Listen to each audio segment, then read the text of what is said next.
श्री रघुनाथ जी लता कुंज से बाहर आए हैं। लता कुंज को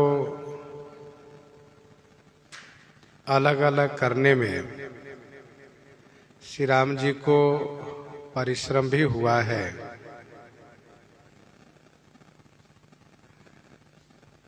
श्री राम जी की अद्भुत उस शोभा को एक सखी इस भाव से वर्णन कर रही हैं कि इसे सुन करके हमारी स्वामिनी श्री सीता जी नेत्र खोल करके दर्शन कर सके।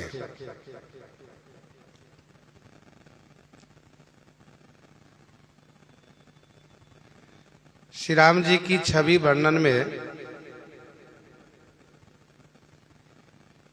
टोपी की चर्चा सखी ने की कि मोर पंख की टोपी है। उसमें पुष्प कली की गुच्छे लगे हुए हैं। कपाल पर सुंदर ऊर्ध्वपुंड तिलक है। कानों में कुंडल है। भौहें टेढ़ी है। केश घुंघराले हैं। लाल कमल के समान नेत्र है। ठोड़ी, नासिका और कपोल ये तीनों बड़े सुंदर हैं। हास्य की जो शोभा है वह मानो मन को मोल ले रही है।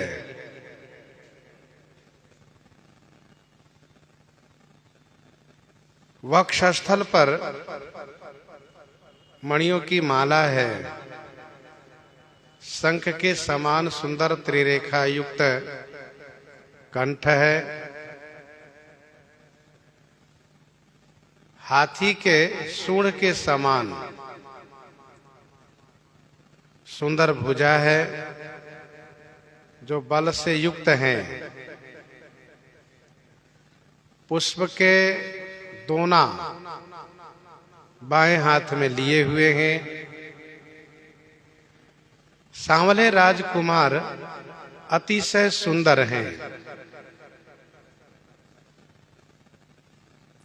के हरि कटिपट पीत धर सुखमासील निधान।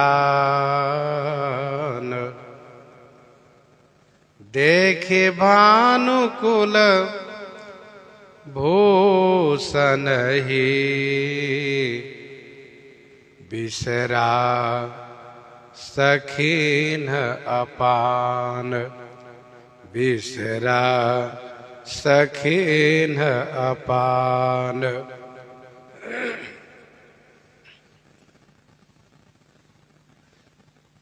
केहरी माने सिंह है। सिंह के कटी के समान इनकी कटी है।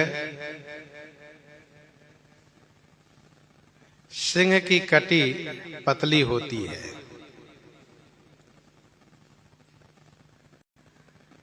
तथा हृदय विशाल होता है। छाती चौड़ी होती है।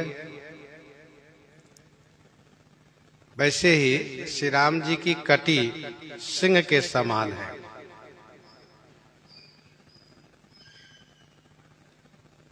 पट पीत धर पीतांबर धारण किए हुए हैं। सुखमा शील निधान। सुखमा माने परम शोभा और शील के निधान है। देखी भानुकुल भूषण ही। भानुकुल के भूषण को देख करके सखी अपने आप को भूल गई। बिसरा सखिन अपान।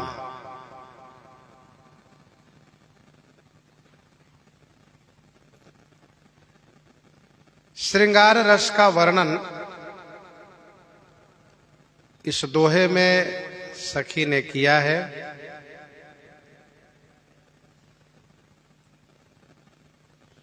सिर से लेकर के कटी पर्यंत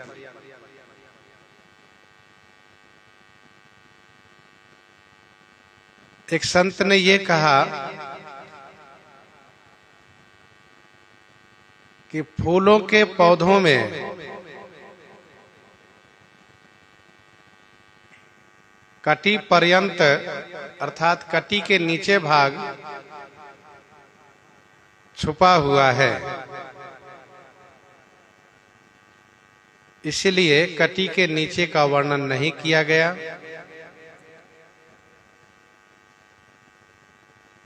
लेकिन वह पीतांबर दिखाई दे रहा है जो पीतांबर कटी में पहने हुए हैं।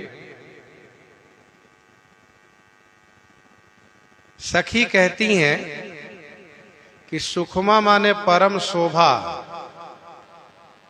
और शील के निधान है।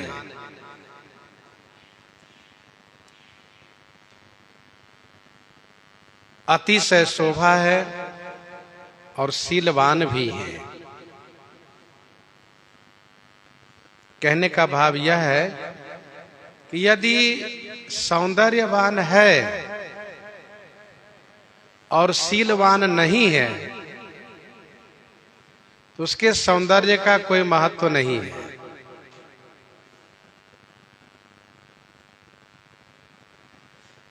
चाहे वह जितने आभूषण धारण किए हुए हो और शील रूपी भूषण नहीं है, उनके उस आभूषणों से भी शोभा नहीं है। शील यह श्रेष्ठ आभूषण है। शीलम परम भूषणम, शील यह श्रेष्ठ भूषण कहा गया है। तो सखी कहती हैं कि सुखमा शील निधान, परम सौंदर्यवान तो है ही, साथ साथ परम शीलवान भी हैं।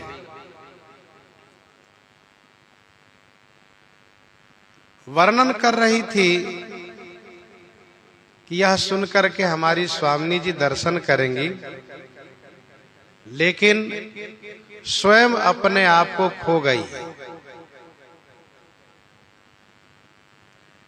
श्री राम जी की छवि समुद्रवत है। उस छवि रूपी समुद्र के तरंगों में खो गई सखी।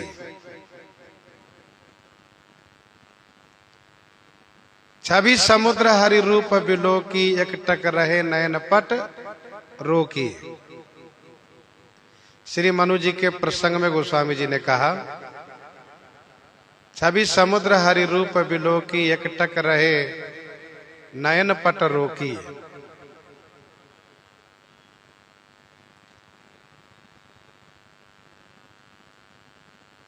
गीतावली उत्तरकांड 4 पद में गोस्वामी जी ने लिखा कि इस सखी को व इन सभी सखियों को कुछ भी होश नहीं रहा। तुलसीदास यह सुधी नहीं, तुलसीदास यह सुधी नहीं, कौन की कहाँ ते आई, कौन काज काके ढीग, कौन ठाऊं को है। कुछ भी सुधी नहीं है। मैं कौन की हूं, कहां से आई हूं, कौन जगह है, कुछ भी सुधी नहीं रह गया। कौन की कहां ते आई, कौन काज काको ढीग, कौन ठाऊं को है, किस काम से आई, किसके पास में है, कुछ भी ख्याल नहीं रहा। बिसरा सखिना पान। छवि समुद्र में डूबने का एक प्रमाण यह भी है कि इनकी बोलती बंद हो गई। डूबा हुआ व्यक्ति बोल नहीं सकता, और यदि बोल रहा है तो वह डूबा हुआ नहीं है। डूबे सो बोले नहीं, बोले सो अज्ञान। डूबे सो बोले नहीं, बोले सो अज्ञान। प्रेम सिंधु अति गाहिरो, को डूबे परम सुजान, को डूबे परम सुजान।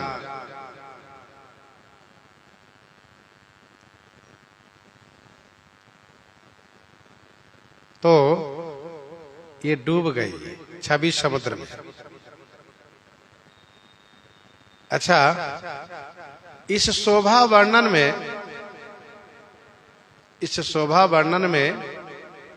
धनुष बाण का नाम नहीं लिया गया है,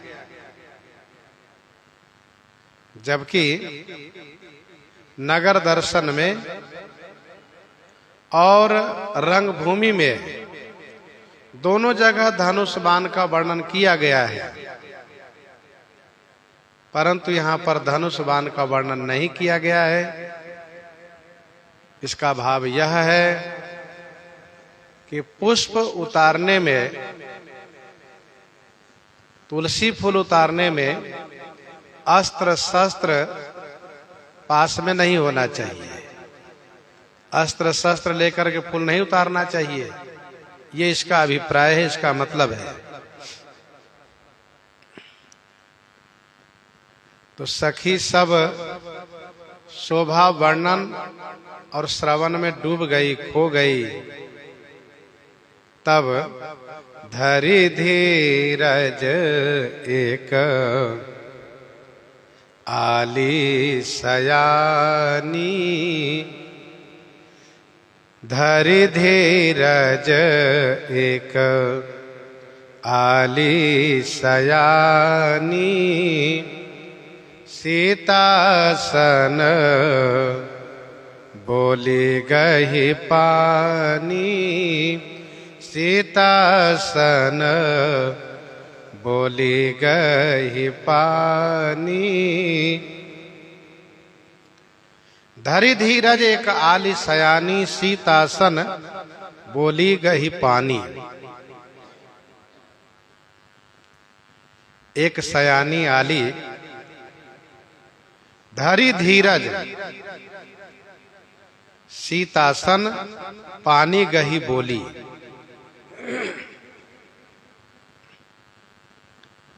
एक जो सयानी सखी हैं, उन्होंने धैर्य धारण किया।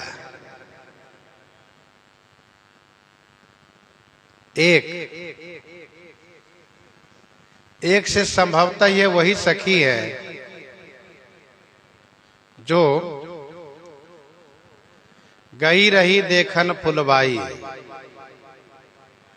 एक सखी सी संग बिहाई, गई रही देखन फुलवाई। चली अग्र करी प्रिय सखी सोई। संभवतः ये वही हैं। इन्होंने धैर्य धारण किया और श्री सीता जी का हाथ पकड़ लिया। पानी गई सीतासन बोली। पानी गई माने हाथ पकड़ करके श्री सीता जी से कहा।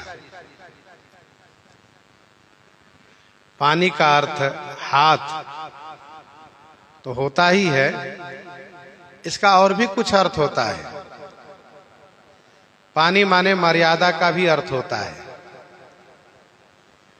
अर्थात श्री सीता जी से मर्यादा पूर्वक बोली। सीतासन बोली गही पानी। जैसा कि आगे की चौपाई में हम आप श्रवण करेंगे, सीधे शब्दों में इन्होंने नहीं कहा कि आप श्री राजकुमार जी के ध्यान कर रही हैं, बल्कि यह कहा कि आप गौरी जी का ध्यान जो कर रही हैं वह तो बाद में भी ध्यान कर लेंगे। यही है मर्यादा पूर्वक कहना। जबकि ये जान रही हैं कि हमारी स्वामी जी राजकुमार जी के ध्यान में ही डूबी हुई, फिर भी मर्यादा पूर्वक बोलिए। तीसरा अर्थ इसका पानी से पानी किया जाता है। मानो उन्होंने ये कहा कि मुझे मालूम है कि आप कितना पानी में हैं। लोग यह कहते हैं कि आप कहाँ खोए हो, ये मुझे पता है। और खास करके जहां पर श्रृंगार रस का प्रसंग हो, संबंध हो, तो उनके जो खास प्रियजन होते हैं, साथ में रहने वाले, वे यही कहते हैं कि मुझे पता है कि तुम कितने पानी में हो। तो पानी का अर्थ एक पानी भी किया गया है। इन्होंने कहा, बहुरी गौरी कर ध्यान करे हो, बहुरी गौरी कर ध्यान करे हो, भूप किशोर देख के न ले हो, भूप किशोर देख के न ले हो। बहुरी गौरी कर ध्यान करे हो, भूप किशोर देख के न ले हो। बहुरी माने पुनः, फिर से गौरी जी का ध्यान आप कर लीजिएगा। भूप किशोर देखी कि न लेहूं।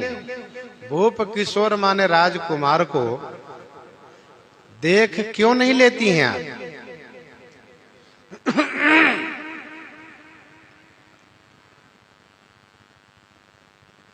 बहुरी गौरी कर ध्यान करे।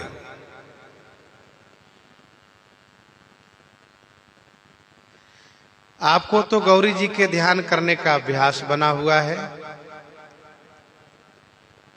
इसलिए बार बार गौरी जी के ध्यान करने लगती हैं।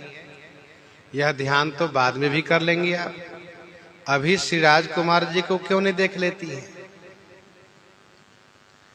ऐसा इसलिए कह रही हैं कि राजकुमार जी को यह न लगे कि मेरे ध्यान में खोई हुई है। इसीलिए इन्होंने बड़ी समझदारी पूर्वक कहा कि बहुरी गौरी कर ध्यान करे हो। दूसरा भाव यह भी है कि गौरी जी की पूजा और ध्यान का फल सामने है। गौरी जी के ध्यान का फल, उनकी पूजा, उनके ध्यान का फल सामने है, तो आप फल ग्रहण कर लीजिए। तीसरा भाव यह है कि ध्यान स्वाधीन है। ध्यान स्वाधीन है, ध्यान करना अपने अधीन में है, जब चाहो तब ध्यान कर सकती हैं। लेकिन दर्शन करना यह स्वाधीन नहीं है, पराधीन है। राजकुमार जी अभी हैं और अगले पल ये नहीं रहेंगे, तो ध्यान तो बाद में भी कर सकती हैं, लेकिन दर्शन बाद में नहीं होगा। इसलिए आप ध्यान कर लीजिए। बहुरी गौरी कर ध्यान करे हो, भूप किशोर देखी कि न ले। ये राजकुमार है, आप राजकुमारी जी हैं, देखने योग्य हैं, इसलिए आप देख लीजिए, दर्शन कर लीजिए। और तीसरा भाव ये भी है कि देख करके इनको खरीद लीजिए। किन लेहू, मिथिला की भाषा में खरीदने को किनना कहा जाता है। अमुक सामान किन के ले आइएगा, तो किनना माने खरीदना। तो भूप किशोर देखी किन लेहू,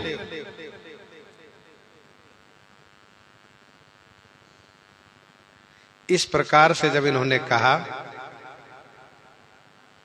तो सकुचि सिए तब नयन उघारे। सकुचि सिए तब नयन उघारे। सनमुख दो रघु सिंह निहारे। सनमुख दो रघु सिंह निहारे।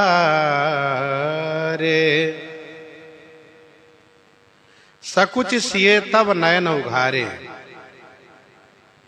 तब श्री सीता जी संकुचित होकर के संकोच पूर्वक नेत्र खोलती है। सकुच सिए तब नयन उघारे। जब इन्होंने अपने नेत्र को खोला तो सन्मुख दो रघु सिंह निहारे। सन्मुख माने सामने दोनों रघु सिंह को अर्थात रघुवंशी शेर को निहारे माने देखा।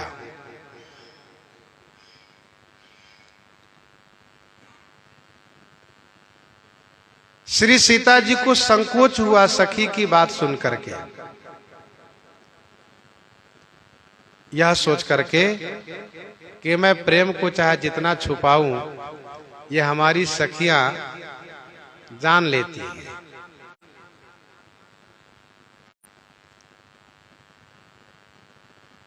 हमारी सखियां कह रही हैं कि गौरी जी का ध्यान बाद में करिएगा, अभी राजकुमार जी को देख लीजिए। तो यह संकोच वैसा ही है जैसे कि प्रिया और प्रीतम, प्रिया और प्रियतम एकांत में हो और वहां सखी पहुंच जाती हो, प्रिया की सखी पहुंच जाती हो तो प्रिया को संकोच होना स्वाभाविक है। अथवा तो इसका अर्थ इस प्रकार से करना चाहिए कि सकुचि सिए तब नयन उघारे माने संकोच पूर्वक धीरे धीरे नेत्र को खोलिए, क्योंकि ध्यान एकदम से नहीं खोल दिया जाता है, एकदम से नहीं छोड़ दिया जाता है, ध्यान धीरे धीरे छोड़ा जाता है। इसीलिए संकोच पूर्वक धीरे धीरे नेत्र खोली हैं श्री सीता जी। तीसरा भाव यह है कि कहीं ऐसा तो नहीं कि हमारी सखी हमसे मजाक कर रही हैं। यदि हंसी कर रही होंगी कि भूप किशोर देख किन लेहू, तो मैं धीरे से नेत्र खोल के देखती हूं। यदि राजकुमार जी सामने होंगे तो हमारी दृष्टि उनके चरण पर पड़ेगी, और यदि राजकुमार जी नहीं होंगे तो अपना नेत्र पुनः मैं बंद कर लूं, क्योंकि एकदम से नेत्र खोल देने पर सखियां और उपहास करेंगी, हंसी करेंगी। अच्छा, आपस में सख्य भाव में हास्य होता भी है, मजाक किया जाता है। इसीलिए कि यदि मजाक कर रही हैं तो मैं पुनः नेत्र बंद कर लूंगी। इसीलिए सकुचि सिए तब नयन उघारे, सन्मुख दो रघु सिंह निहारे। सामने दोनों रघुवंशी सिंह को, रघुकुल श्रेष्ठ श्री राम लक्ष्मण जी को दर्शन किया। श्री सीता जी ने श्री राम जी को हृदय में कैद कर लिया था और पलक रूपी किवाड़ से उनको बंद कर लिया था। तो हृदय रूपी महल में बंद करके पलक रूपी किवाड़ बंद कर दिया था। किवाड़ खोलते ही सिंह बिल्कुल सामने दिखाई दिए। जैसे मान लो किसी को कमरे में बंद कर दो, फाटक लगा दो, और जब फाटक खोलेंगे तो सामने ही दिखाई देंगे वे।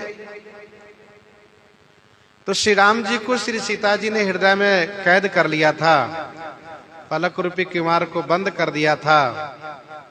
जैसे इन्होंने नेत्र खोला वैसे श्री राम जी सामने दिखाई दिए, मानो कमरे से निकल के बाहर खड़े दिखाई दिए। यह भाव है।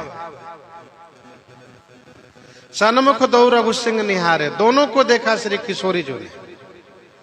प्रसन्न राघव नाटक में यह स्पष्ट रूप से वर्णन है। श्री सीता जी कहती हैं, ये जो गौर वर्ण के राजकुमार हैं, ये कौन है जिनको देखने से मुझे ऐसा लग रहा है कि मैंने इन्हें पुत्रवत वात्सल्य प्रदान किया है,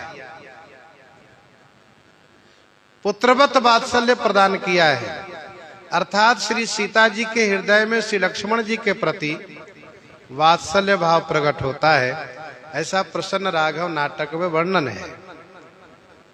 श्री राम जी के प्रति, श्री राम जी को देखने से पति भाव उत्पन्न होता है, तो श्री लक्ष्मण जी के प्रति उन्हें देखने से पुत्र भाव उत्पन्न होता है। श्री लक्ष्मण जी के हृदय में भी श्री सीता जी के प्रति माता श्री सुमित्रा जी का भाव उत्पन्न होता है। यह बात प्रसन्न राघव नाटक में ही कही गई है। गोस्वामी जी कहते हैं, सन्मुख दो रघु सिंह निहारे, सिंहवत है, अर्थात पराक्रमी है, बलवान है, वीर है। नख सिख देखी राम कै शोभा, सुमिरे पितापन मन अति क्षोभा। देखी राम कै शोभा, सुमिरे पितापन मन अति क्षोभा। नख सिख देखी राम कै शोभा, सुमिरि पितापन मन अति क्षोभा। प्रण को सुमिरि माने याद करके मन से क्षुभित हो गई।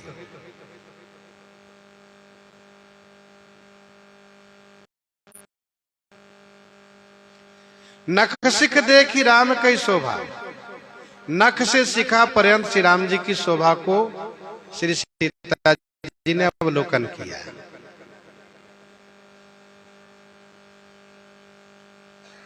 श्री सीता जी की दृष्टि चरण नख पर पड़ी है और फिर यह दृष्टि ऊपर की ओर उठती गई है, तो नख से शिखा पर्यंत श्री किशोरी जी तो भगवान सकल उर्वासी, तो भगवान सकल उर्वासी, करहि मोहि रघुबर कई दासी, करहि मोहि रघुबर कई दासी।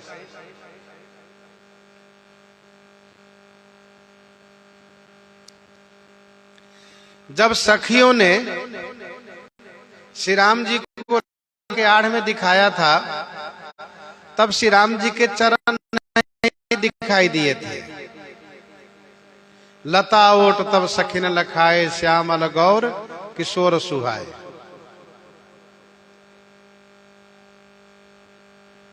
यहां पर सन्मुख हैं, इसलिए नख से शिखा पर्यंत दर्शन हुआ। अच्छा, लता की आड़ से देखने पर सखियों को भी वह दशा प्रेम बढ़ने लगा, और वह प्रेम जब अपनी पराकाष्ठा पर पहुंचने वाला था, तब तुरंत पिताजी का प्रण स्मरण हो आया, पिताजी का प्रण याद आ गया। इसलिए सुमिरि पितापन मन अति क्षोभा, श्री सीता जी को पिताजी के प्रण को स्मरण करते ही मन में क्षोभ हो गया कि मैं तो खोई जा रही हूं, खोई जा रही हूं। मेरे स्वामी मुझे प्राप्त हो गए हैं, लेकिन मैं अभी पिताजी के प्रण नहीं हूं। जब तक पिताजी का प्रण पूरा नहीं होगा तब तक मुझे इस प्रकार से खो जाना, मगन हो जाना औचित्य नहीं है। इसीलिए अपने आप को संभाल ली श्री सीता जी और मन में क्षोभ हो गया। मन में क्षोभ होने से प्रेम घट गया, प्रेम का जो वेग होता है वह कम हो गया, बिना हवा के भी डगमगाता रहता है। वैसे ही प्रेम में यह मन हमेशा सशंकित होता रहता है। यदि पिताजी के प्रण स्मरण न हुआता तो श्री सीता जी को प्रेम की 10वीं दशा प्राप्त होने की संभावना थी। इसलिए पिताजी का प्रण स्मरण हो आना ये भी अच्छा हुआ। जैसे चित्रकूट में देवताओं ने अयोध्या वासियों पर माया डाल दी है, माया का प्रयोग कर दिए। तो गोस्वामी जी ने कहा कि सो कुचाली सबकी भई नीकी, सो कुचाली सबकी भई नीकी, अवधि आस सम जीवन जी की। देवताओं ने तो कुचाल किया, लेकिन इन अयोध्या वासियों के लिए अच्छा हुआ। और यदि कुचाल ना करते, ऐसा ना होता, तो इन लोगों को श्री राम जी से अलग होकर के अयोध्या जी आना बड़ा कठिन हो जाता। नतर लखन सिय राम वियोगा, हरि मरत सब लोग कुरोगा। तो सो कुचाली सबकी भई नीकी।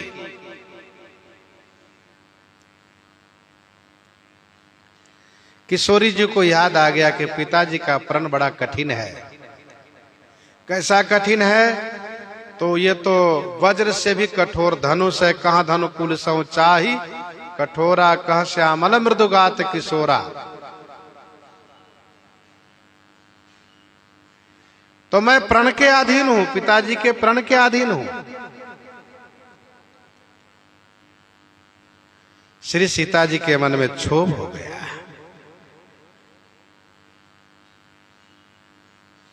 प्रेम की दशा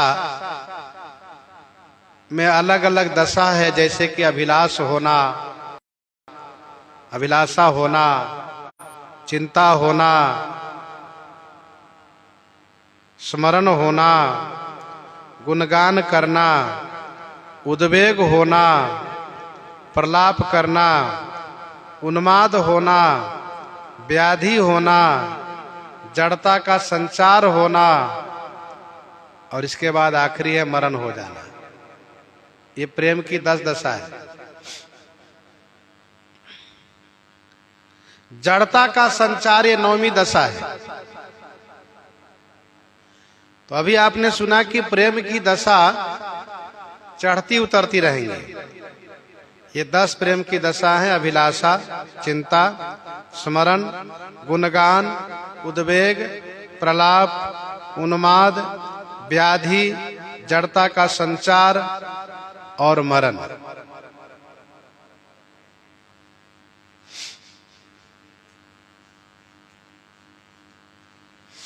सुमिर पितापन मनयति क्षोभा। मन में क्षोभ हुआ। इधर परबस सखिन लखी जब सीता, परबस सखिन लखी जब सीता, भयउ गहरू सब कहीं सभीता। भयउ गहरो सब कहहि सभेता। परवश सखिन लखी जब सीता, जब सखिन सीता परवश लखी, जब सखियों ने श्री सीता जी को परवश देखा तो सब सभीत हो गई, डर गई कि कहीं ऐसा न हो प्रेम की 10वीं दशा प्राप्त हो जाए, मूर्छा ही आ जाए। और फिर इधर देरी भी हो गई है, इसलिए सब सभीत होकर के कहने लगी कि भयउ गहरु सब कहां सभीता। सब सभीता माने भयभीत होकर के डर कर कहने लगी कि देरी हो गई, देरी हो गई, सखी देरी हो गई। और यह शब्द श्री किशोरी जी को सुनाना चाहती हैं, जिससे उनका ध्यान बटे और चलने के लिए उनका मन बने। परवश सखिन लखी जब सीता, भयउ गहरु सब कहां सभीता। सखियों ने देख लिया कि श्री सीता जी तो परवश हो गई, अर्थात राजकुमार जी के दर्शन में एकदम से खो गई हैं। तो सब के सब डर करके कहने लगी कि देरी हुई, विलंब हो रहा है। फिर एक ने स्पष्ट शब्दों में भी कह दिया, पुनि आओ यही बेरिया काली। पुनि आओ यही बेरिया काली। अस कहे मन बिहसी एक आली। पुनि आओ यही बेरिया काली। अस कहे मन बिहसी एक आली।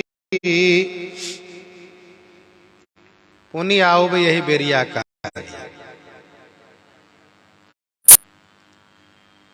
एक आली ऐसा कह करके मन ही मन भी हंसने लगी, मुस्कुराने लगी, मन ही मन हंसने लगी, खुल करके नहीं। कि पुनि माने फिर, काली यही बेरिया आओ।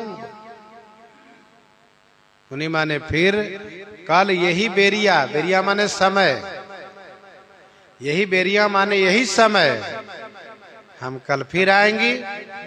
और ऐसा कह करके वह मन ही मन मुस्कुराने लगी, हंसने लगी। पुनि आओ भी यही बेरिया काली, जिसका आशय है कि अभी चलें, कल फिर आते हैं। यही बेरिया मान इसी समय में, क्योंकि राजकुमार जी के फूल लेने का समय यही है, तो कल हम यही समय फिर आते हैं।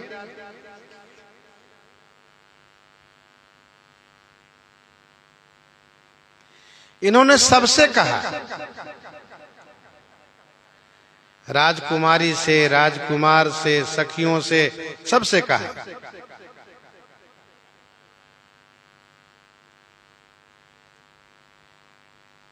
और अलग अलग बातें कही, प्रियवाद रीति से, शिक्षा रीति से और भय रीति से। देखो भाई, कोई बात इन तीनों तरह से कही जाती है, प्रिय बना करके, उपदेश बना करके और डरवा कर भी। प्रियवाद रीति, शिक्षा रीति और भय रीति, तीनों रीति से इस सखी ने कहा। पहले प्रियवाद रीति से कहा,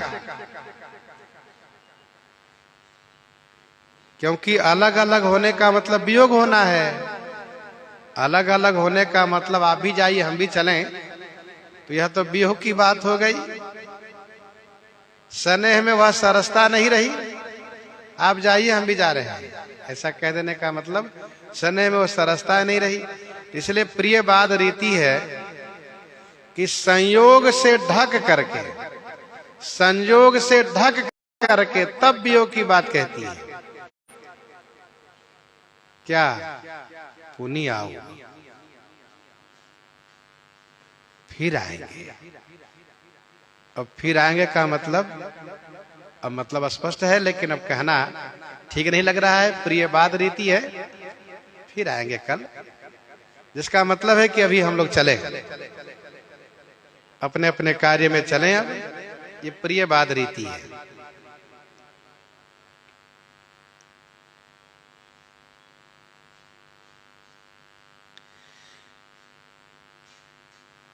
यह वचन राजकुमार जी से सूचित कर रही हैं। इस वचन से राजकुमार जी को सूचित कर रही हैं, कल इसी समय हम लोग फिर आएंगे। और मानो इनका कहना है कि कल जब हम आएंगे तो हमारे साथ राजकुमारी जी होंगी। राजकुमार जी से कह रहे हैं कि कल फिर आप इसी समय फूल लेने आइए आप, क्योंकि सखी दोनों तरफ की दशा को समझ रही है।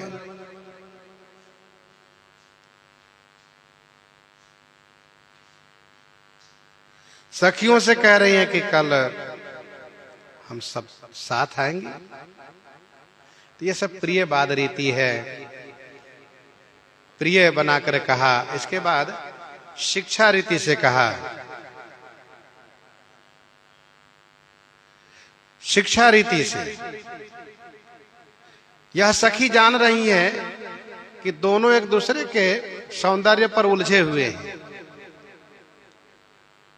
जिस प्रकार से राजकुमारी जी राजकुमार की छवि पर उलझी हैं, वैसे राजकुमार जी राजकुमारी जी की छवि पर उलझे हुए हैं।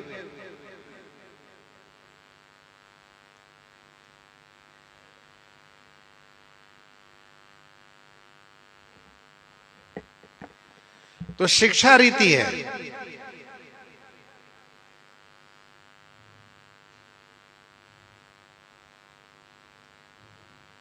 अर्थात कह रही है कि हे राजपुत्री, हे राजकुमारी, कल इसी समय पुनः आवेंगी। आज अब चलिए।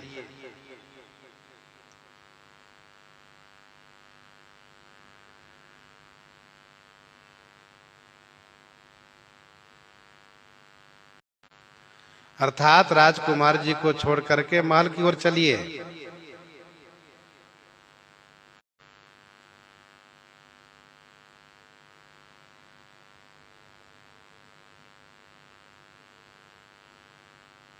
राजकुमार जी से भी कहा,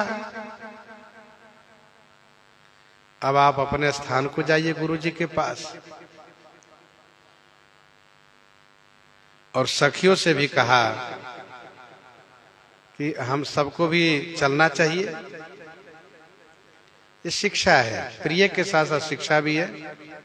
शिक्षा क्या है? शिक्षा है कि समय को ध्यान देना चाहिए, समय को ध्यान रखना चाहिए। प्रमाद में समय का अतिक्रमण नहीं होना चाहिए, ये शिक्षा है। प्रेम प्रमाद में समय का अतिक्रमण नहीं होना चाहिए, ये शिक्षा है। और भय क्या है? कहा भय ये है, पहले राजपुत्री राजकुमारी जी से कहती हैं, ऐसी देरी करेंगी आप तो कल फिर आप आएंगी। ऐसी देरी जब करेंगे आप तो क्या कल फिर आप आएंगी? आपकी माता जी आपको आने देंगी? नहीं, कहेंगी बहुत देर लगाती हो इसलिए नहीं जाना है।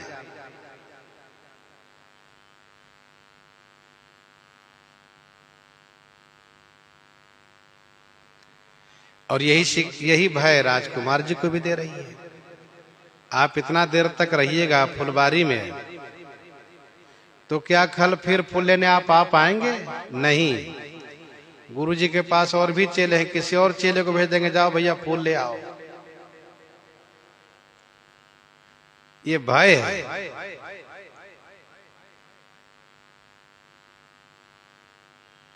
सखियों को डरवाया इन्होंने, सखियों को डरवाया। तुम सब अपने कार्य पर जिम्मेदारी नहीं निभा रही हो, ध्यान नहीं दे रही हो समय पर, तो क्या क्या क्या कल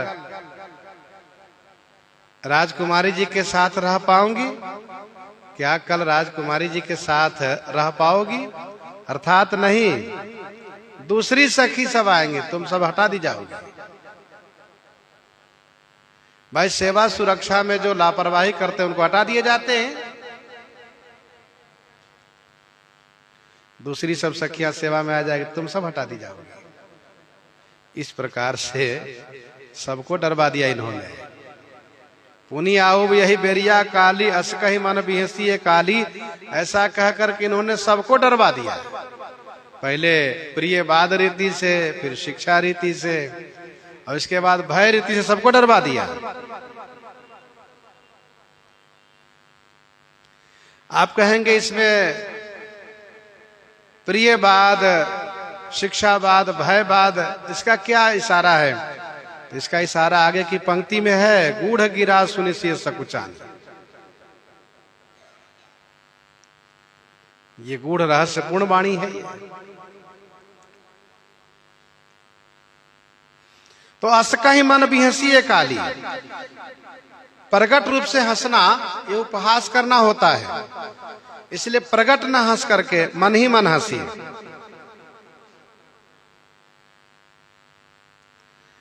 और स्पष्ट ये संकेत किया कि हम सबको चलना चाहिए।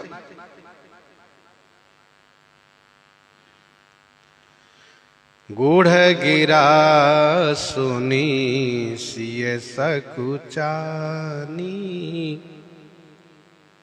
भयउ विलंब मातु भयमानी। गूढ़ गिरा सुनी सिय सकुचानी, भयउ विलंब मातु भयमानी। गूढ़ गिरा सुनि सिय सकुचानी। गूढ़ गिरा माने वाणी सुन करके श्री सीता जी सकुचा गई। श्री सीता जी को संकोच हुआ, इन्होंने मेरे प्रेम को जान लिया, पहचान लिया। भयउ विलंब, श्री सीता जी भी इस बात को समझ रही हैं कि भयउ विलंब, विलंब हो गया, देरी हो गई। मातु भय मानी, माता जी से भय मानने लगी, माता जी से डरने लगी। इसका दूसरा अर्थ यह भी है कि भयउ विलंब माने विलंब हुआ, देरी हुआ, माता डर रही होंगी, मेरी माता जी डर रही होंगी कि आज इतनी देरी क्यों हुई। और कहीं ऐसा न हो कि कुछ सिपाहियों को, सुरक्षा कर्मियों को भेजे कि पता करो,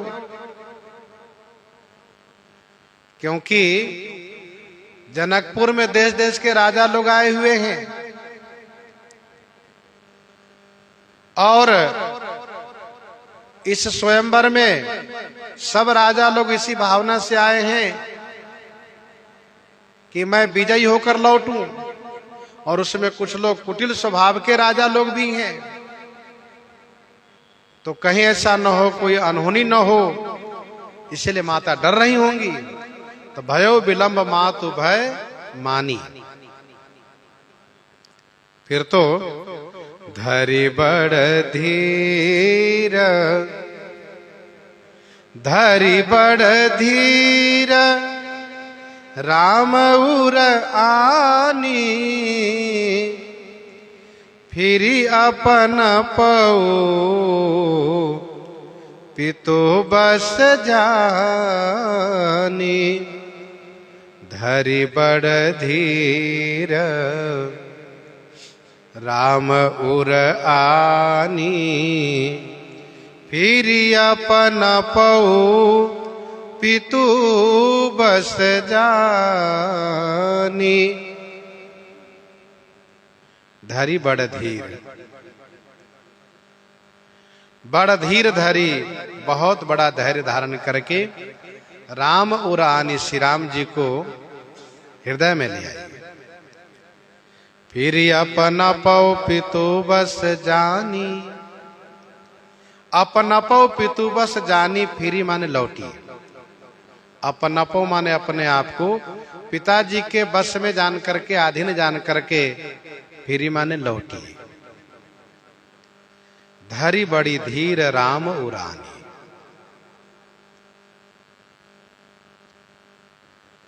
अर्थात लौटने का मन नहीं कर रहा है, प्रेम बढ़ता गया है। श्री किशोरी जी ने अपने आप को संभाला, मन में बहुत बड़ा धैर्य धारण किया, यह सोच करके कि देवर्षि नारद जी ने जो यह कहा है कि आपके होने वाले पति फुलवारी में ही मिलेंगे और उनके दर्शन से आपका मन उनमें अनुरक्त हो जाएगा, सो फुलवारी में आज मिल गए, उनमें मेरा मन अनुरक्त हो गया है। इसका मतलब ये हुआ यही मेरे पति हैं, मेरे स्वामी हैं। क्योंकि होई न मृषा देवर्षि भाखा, देवर्षि नारद जी का कहा हुआ झूठा नहीं हो सकता है। उनका नाम है नारद। नारद अर्थात कहा हुआ रद्द नहीं होता है, उनका कहा हुआ रद्द नहीं होता है, इसलिए वे नारद कहलाते हैं। अपने आप को पितु के वश जाना कि मैं तो पिताजी के प्रण के अधीन हूं।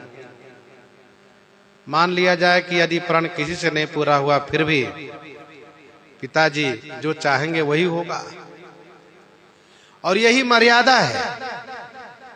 यही मर्यादा है कि कन्या को हमेशा विवाह के संदर्भ में पिताजी के अधीन ही मानना चाहिए। फिर ही अपन अपो पितु बस जाने। देखन मिस मृग विहंग तरु, फिर बहोरी बहोरी, निरखि निरखि रघुबीर छवि, बाढ़ई प्रीति न थोरी, बाढ़ई प्रीति न थोरी। देखन मिस मृग विहंग तरु, फिरई बहोरी बहोरी। देखन मिस मृग विहंग तरु, फिरई बहोरी बहोरी। मृग विहंग तरु देखन मिस।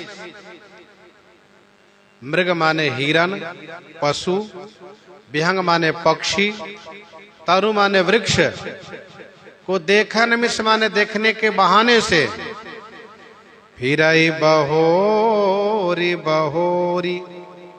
बहोरी बहोरी माने पुनः पुनः, फिरई माने घूम करके देखती हैं। फिरई माने उलट करके घूम करके देखती हैं। निरखि निरखि रघुबीर छवि, बाढ़ई प्रीति न थोरी। रघुवीर की छवि निरखी निरखी, श्री रघुवीर की छवि को निरखी निरखी माने देख देख करके, प्रीति थोड़ी न बाढ़ई। प्रीति थोड़ी नहीं बढ़ रही, अर्थात बहुत बढ़ रही है। बाढ़ई प्रीति न थोरी, देखन मिस मृग विहंग तरु, फिरई बहोरी बहोरी। निरखि निरखि रघुबीर छवि, बाढ़ई प्रीति न थोरी। अच्छा, पहले मृग का वर्णन नहीं किया गया था, पक्षी का वर्णन किया गया है।